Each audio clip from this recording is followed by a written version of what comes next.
duka min gidan da zo a zaben ciyaman Kano Road kiɗa da ne ya ci rabi min yi godiya. Duka min gidan da zo zaben ciyaman Kano Road kiɗa da ne ya ci rabi min yi godiya. Duka min gidan da zo a zaben ciyaman Kano Road kiɗa da ne ya ci rabi min yi godiya. Duka min gidan da zo a zaben ciyaman Kano Road kiɗa da ne ya ci rabi min yi godiya.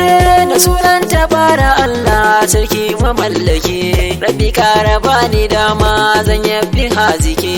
Mai gulma ko hansada to sai ya jajiki, shiyar Kano Road gida da ya zama shugaba.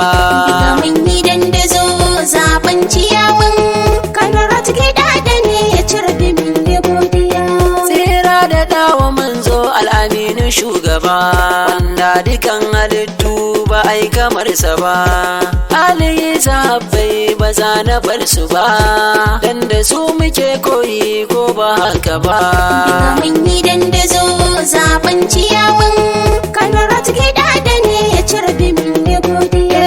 Bari ma na tsunduma baitin gwarzo kai tsaye, idan na ɗauki hanya san ba na waiwaye. Ma'ana ciyaman Kano Road mai kyan halaye, Alhaji Salisu Ibrahim gida da shugaba.